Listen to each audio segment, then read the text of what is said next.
ওই যে উঠে নিয়েছে না, উঠে নিয়ে জন্য লাস্টে যে দেখি নাই, খেয়াল করি না, পড়ে গেছি বাড়ি দিয়ে। কোথায় পড়ে গেছে? কোথায়? এই যে কাটে গেছে। একা কোনো বাচ্চাকে যাওয়াটাই একটা রিস্ক। যদি ইনকেস পড়ে যায়, কোনো গার্ডিয়ান না থাকে, তাতে বাচ্চার মৃত্যুর ঝুঁকিপূর্ণ হতে পারে। এই দাঁত দিয়ে কাইতো ওই দাঁড়ে যায়, ওই দাঁত দিয়ে কাইতো এরকম অবস্থা। অনেক সময় বাচ্চা কাচ্চা পড়ে যায়, অনেক সময় মহিলারাও দেখা যাচ্ছে পড়ে যায়, যেতে পারে না। পানির তোর হলে তখন এই ব্রিজটা জায়গা যায়। থেকে বাস স্ট্যান্ডে 1-2 মিনিটের পথ, কিন্তু আমাদের ঘুরে যেতে হয় অনেক পথ। সোনাডাঙ্গা বাস স্ট্যান্ডের কাছে মাহতাবউদ্দিন সড়কের শেষ প্রান্তে চারের গোড়া নামক স্থানে আছি। এই যে কাঠের চারটি আপনারা দেখতে পাচ্ছেন, প্রতিদিন হাজার হাজার মানুষ জীবনের ঝুঁকি নিয়ে পার হচ্ছে। এখানকার লোকদের সাথে কথা বলে জানতে পেরেছি তারা জীবনের ঝুঁকি নিয়ে প্রতিনিয়ত এই কাঠের চার পার হচ্ছে। তারা হয়তো বড়রা যেভাবে পার হচ্ছে একটা পর্যায় থেকে তারা পার হচ্ছে, কিন্তু ছোট বাচ্চাদের ক্ষেত্রে আসলে যেটা হচ্ছে প্রতিনিয়ত নাকি কিছু কিছু ঘটনা ঘটছে, অনেক বাচ্চারা পড়ে যাচ্ছে বা বিভিন্ন ধরনের দুর্ঘটনার শিকার হচ্ছে। আপনি যদি না থাকতেন তাহলে বাচ্চা কিভাবে পার হতো? ও বাচ্চাটা পার হইতে গেলে তো ছোট মানুষ, ও তো বোঝে না, কিন্তু দেখা গেছে এই যে চারটা পারানোর সময় ওর দেখা গেল যে ও একটা দুর্ঘটনা ঘটতে পারতো। ওখান থেকে স্লিপ খাইয়ে ও যদি পানিতে পড়ে যায়, তাহলে তো ওর মনে করেন জীবনটাই শেষ। বিদায় আমি ছিলাম, বিদায় বাচ্চাটা আমি মনে করেন নিজের ছেলে মেয়ে মনে করে আমি মনে করেন যে পার করে দিচ্ছি। হাঁটার সময় এলোমেলো করে, কিন্তু ওই বাল বাচ্চা নিয়ে ওই যে স্কুলের পথ, এটা স্কুলের গার্জিয়ানরা নিয়ে বাল বাচ্চা নিয়ে যখন যায় তাদের খুব রিস্ক হয়ে যায়।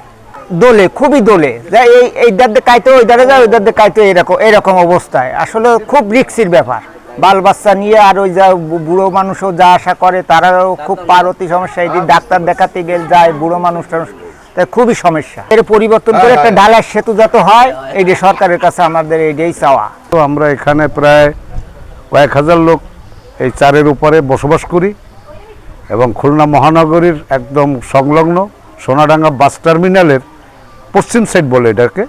বাস টার্মিনাল পশ্চিম সাইডে চারের গোড়ার নাম।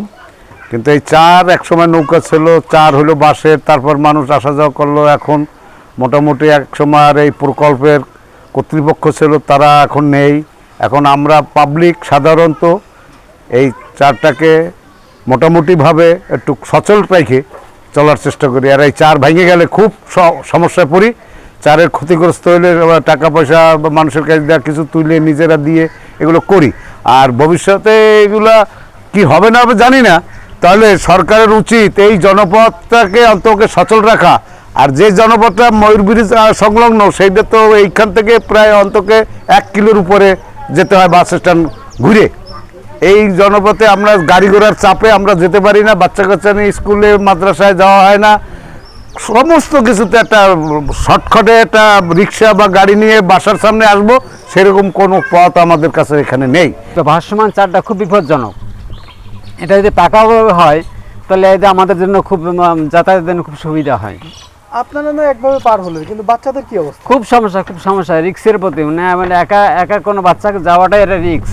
যদি ইনকেস পড়ে যায়, কোনো গার্ডিয়ান না থাকে, তাতে বাচ্চার মৃত্যুর ঝুঁকিপূর্ণ হতে পারে। যাতায়াতের জন্য আমাদের একটা বেলি ব্রিজ হোক বা একটা পাকা ব্রিজ হোক, যেটা হোক সরকার এটা করে দেওক, যাতে আমরা এই হাজার হাজার লোকের বসবাসের জায়গা এইটা আমরা চাই। এই যে বাইক নিয়ে বের হয়েছেন, তো আসলে এই বাইক নিয়ে কি এই কাঠের চার দিয়ে কি পার হওয়া সম্ভব? না, এটা তো আমাদের ঘুরে যেতে হয় অনেক পথ। এখান থেকে ময়ূর ব্রিজ পার হয়ে সোনাডাঙ্গায় যেতে হয়, আর এই পাশ থেকে হচ্ছে বয়রা ঘুরে যাওয়া লাগে। এটা যদি হয়ে যায় দ্রুত, তাহলে তো আমাদের জন্য একটু সহজ হয়। এখান থেকে বাস স্ট্যান্ডে 1-2 মিনিটের পথ, কিন্তু আমাদের ঘুরে যেতে হয় অনেক পথ। ওই যে উঠে নিয়েছে না, উঠে নিয়ে জন্য লাস্টে যে দেখি নাই, খেয়াল করি নাই, ওই জায়গাটা ওইটা রয়েছে, পড়ে গেছি বাড়ি দিয়ে। কোথায় পড়ে গেছে? কোথায়? এই যে কাটে গেছে। এই যে তো এখন কি চাচ্ছ কি তোমরা? এই জায়গাটা ব্রিজ হয়ে গেলে ভালো হয়। আমাকে ভয় লাগে এটা পার হওয়ার সময়, কেন? যদি আমরা পড়ে যাই।